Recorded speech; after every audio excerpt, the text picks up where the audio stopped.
Hello and welcome to I Hit Drums. This is lesson 2 in my beginner course. If you haven't seen it already, lesson 1 is available on YouTube and my website. And this is a full song for you to learn, which involves reading music, playing along to a backing track, and playing several parts of the drum kit. In this lesson, I'm going to guide you through the different parts of the drum kit and show you where their notes are within written music. If you're serious about learning the drums and you want to learn different songs, then knowing the different parts of the kit and where they sit within the musical notation is very, very important. But a drum kit itself is actually a collection of different instruments. So by learning to play the drums, you're actually learning to be a multi-instrumentalist, because there's a mixture of cymbals and drums which make up the drum kit. And I should add, if you're looking for a video on how to put together and set up a drum kit, I already have one of these available on my YouTube channel and my website. Let's start with the bass drum. The bass drum is the largest drum on the drum kit and sits on the floor with a pedal attached to it, and you play this with your foot. Now if you're a right-handed, right-footed drummer, that's going to be your right foot that plays the bass drum. If you're left-handed, left-footed, it's your left foot that plays the bass drum. And your drum kit would actually be set up as a mirror image to what mine is now. Now, you can play the bass drum either heel up or heel down. And these techniques actually create a different kind of sound from the drum. When playing heel down, you're going to get a softer tone from the drum because there's actually less impact on the drum head when you play heel down. This is also a good choice when you're playing things slowly. But let's say you're playing like a rock song. Now you might want a lot more volume, a lot more punch and attack from the bass drum with this kind of music. So playing heel up is a much better option because the heel up technique is going to give you that sound. Now within written music, the note for the bass drum sits in the bottom space. So we have 5 lines within the written music, and this creates one space at the bottom. That's where the bass drum lives. And whether you play heel up or heel down, it will be exactly the same. And one way of remembering the note for the bass drum is that the note at the bottom is the drum at the bottom. Let's hear 4 hits on the bass drum played heel down.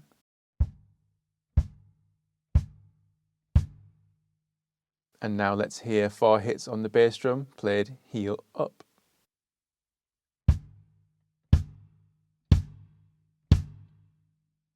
Can you hear a difference?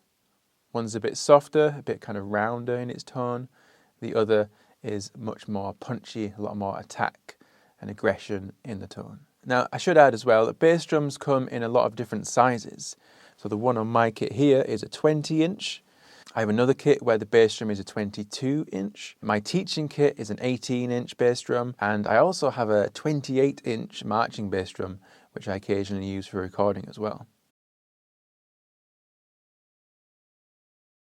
The snare drum, which is this one here, is one of the more recognizable sounds of the music because you're often playing this in a very regular pattern, especially within rock and pop music. Again, these can come in different sizes. The standard size is a 14-inch snare drum, and the depth of the drums can also differ. So mine is a 14-inch by 6.5-inch. In the notation, the note for a snare drum lives within the 3rd space. So this is higher up within the music, much like the drum is higher up than the bass drum. Now either stick can hit the snare drum, and as we progress through this course, you'll start to get a sense of when to use the right hand and when to use the left hand. But within most drum beats, it's the left hand that's going to be playing the snare drum. Let's hear 4 hits on the snare drum.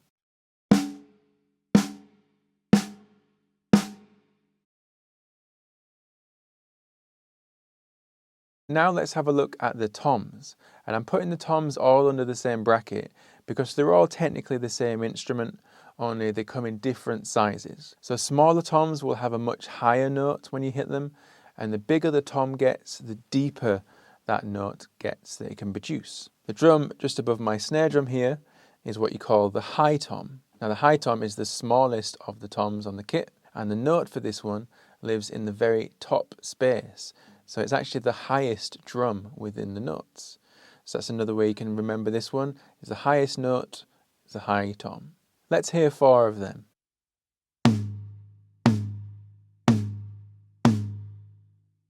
Okay, just behind me here is the floor tom. Now this is often called the floor tom because it's not actually attached to the drum kit. It's usually got legs that are on the floor. Sometimes it might be attached to a cymbal stand, but it's usually got 3 legs that sit on the floor. And this will be bigger than your high tom, which means the tone it produces is going to be a lot deeper.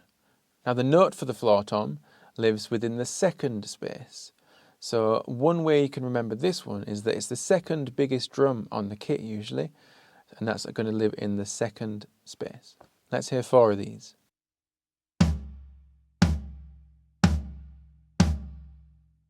Now some drum kits will also have a mid-tom, and that lives in the middle of these other 2 toms.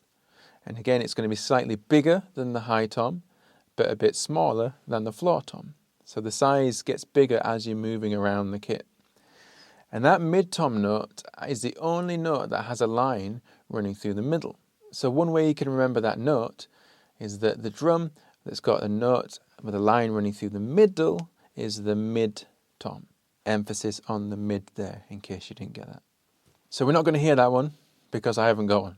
But let's just hear those 2 toms one after the other so you can hear that difference in pitch.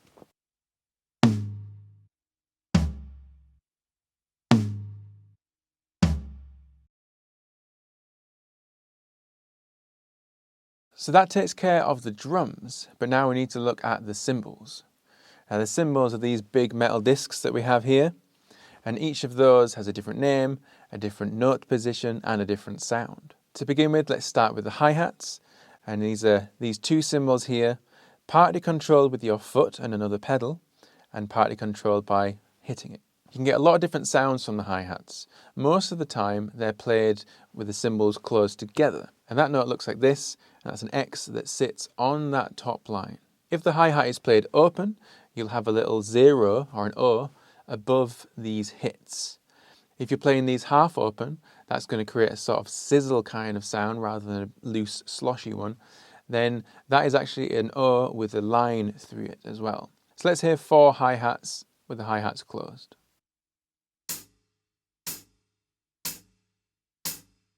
Now when it comes to making drum beats, most of the time you're going to be using the hi-hats, the snare drum and the bass drum.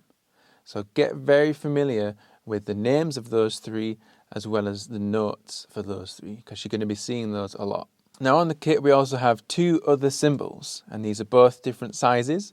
This one over here is 18 inches, this one over here is 20 inches. Now back in the day there never used to be particular names for these cymbals, they were just cymbals, but now we do have different names for them and different notes for them.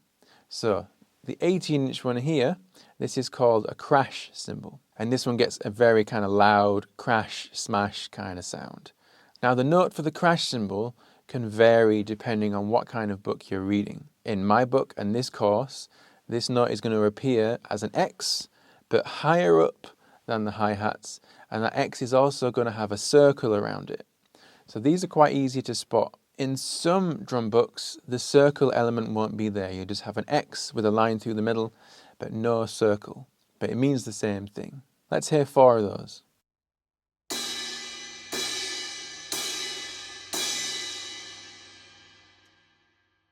Now behind me here, we have the ride cymbal. This one has a more delicate kind of glassy ping-ping kind of sound.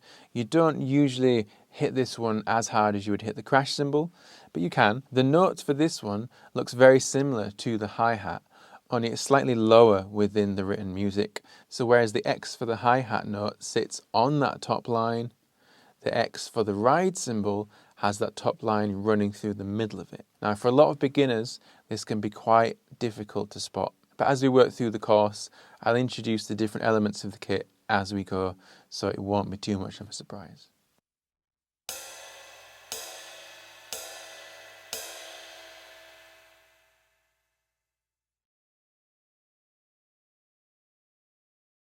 Now there are a few other elements to consider within a drum kit. One of those is the sticks. You need a pair of sticks if you're going to play some drums because that's what you're hitting everything with. Now again, sticks come in a lot of different sizes and different weights. The length of them will be kind of average around the same size, but you get them a little bit longer, a little bit shorter. and you can get quite heavy sticks or quite light sticks. These days I tend to go with a 7A, and mine are actually custom made, designed by the London Drumstick Company. Another big part of a drum kit that you might not have considered is the drum heads.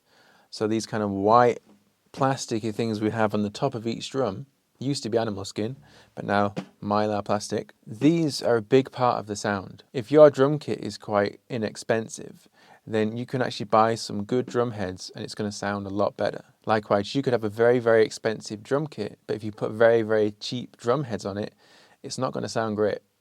And it's going to take you a bit of time to develop a sense of what drum heads you like the sound of. What I would recommend if you've just got yourself a kit is to not be too quick about replacing them. When you're just starting out, don't spend too much money on getting everything perfect straight away. Spend a bit of time using what you have, and then you'll get a much better sense of what you like and what you don't. And if you get the chance to try someone else's drum kit, or you can try some drum kits in different drum shops, see what drum heads are on there. You can also go online and find out what the drummers that you like actually use, and that's going to give you a much better idea of what kind of sounds you might like and what kind of drum heads you might want to choose in the future. There's also various accessories that you can get for drums. You can get little tambourines that sit on your hi-hat. You can get shakers. I've got a bunch of shakers on this little shelf here, and a little kind of wood block kind of sound, or cowbells. There's different kinds of cymbals as well. You can get a splash cymbal, which is a small cymbal. Sounds a bit like a crash, but it's very tiny and it's a very short kind of crash sound.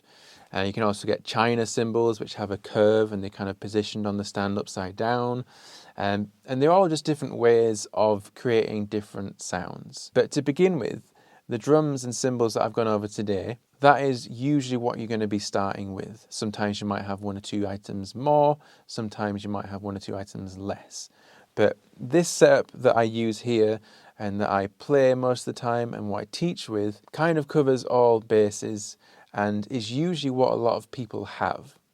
So just to go over that again, we've got a bass drum, a snare drum, a high tom, a floor tom, sometimes a mid tom, hi-hats, crash cymbal, and a ride cymbal. If you've got what I've got here, you can do pretty much most music with that. Some songs might have multiple toms, sometimes you can have two floor toms, but you can still play a lot of the parts on one floor tom in that instance. Now you may not have a crash cymbal and a ride cymbal in your drum kit, and if that's the case, that's absolutely fine. You can get both sounds from one cymbal, just depending on how you hit it. So if you want a crash sound, just kind of whack it on top using the shoulder of the stick. That's this bit here. If you want a ride cymbal kind of sound, then you want to play it a bit more gently using the tip of the stick. And that should get you two quite different sounds. So those are the main parts of the drum kit, other than the stool that I'm sitting on. So learn the names of those, learn the notes for those. And if you haven't yet tried the first lesson, which was a full song called Savannah, I'll put a link to that one at the end of this video, which you're probably seeing about now. But until next time, enjoy!